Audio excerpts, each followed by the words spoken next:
وَاسْتَقْبِلُوا أَمْوَاجَ الْبَلَاءِ بِالدُّعَاءِ وَالتَّضَرُّعِ، جب مصیبتوں اور اذیتوں کے طوفان تمہاری طرف منہ کھولے ہوئے آئیں تو اس وقت اللہ سے آہوزاری کرو، اللہ کی حضور دعا کرو، التجا کرو اور اللہ سے مدد مانگو۔ وہ بلاؤں کے رخ کو موڑ دے گا، وہ مصیبتوں کے رخ کو پلٹ دے گا تمہاری جانب۔ لیکن جب تم یہ مزاج نہیں رکھو گے تو مصیبتوں پر مصیبتیں آتی رہیں گی۔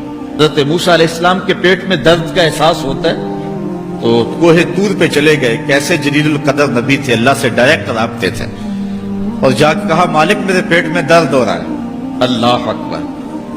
گھر کے نجی معاملے بھی رب سے ڈسکس کرتے تھے، اور کوئی جو ہے وہ ایسی چیز ہوتی وہ بھی رب سے ہی عرض کرتے تھے۔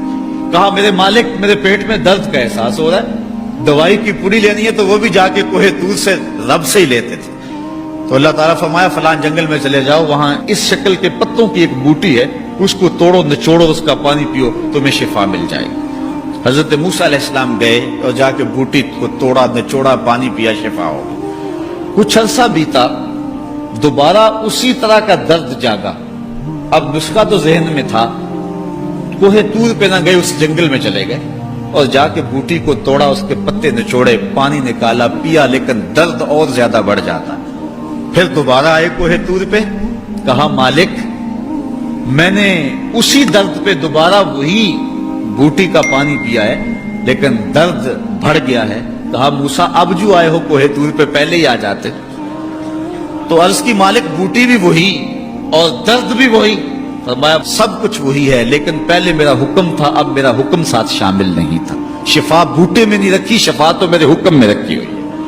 اس لیے ڈاکٹر کے پاس جاؤ، حکیم کے پاس جاؤ، لیکن شفا اللہ سے مانگو کہ شفا ہمیں دینے والا وہ ہے۔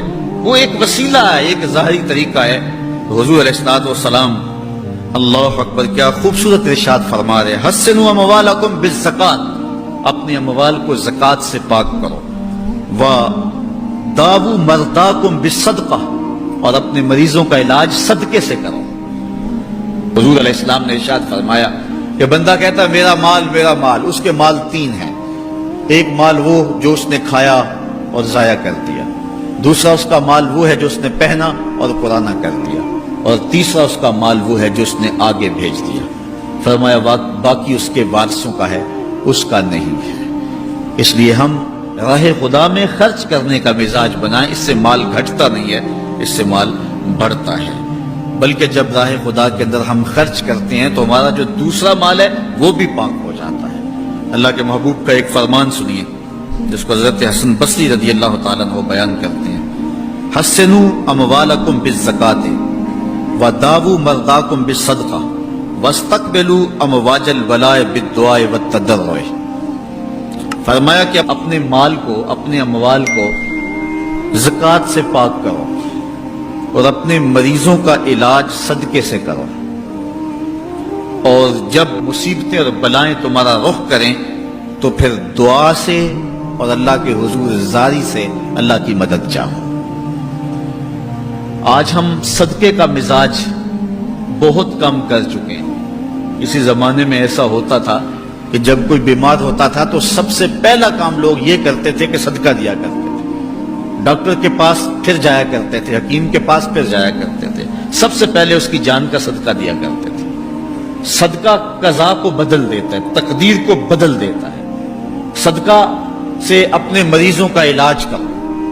اصل ڈاکٹر کے پاس جانا، علاج کروانا سنت ہے، اس کی ممانعت نہیں ہے، لیکن یہ بات ہمیشہ ذہن میں رکھیے گا کہ ڈاکٹر کے پاس دوا ہے، شفا نہیں ہے، شفا اللہ کے دستے کرم میں ہے۔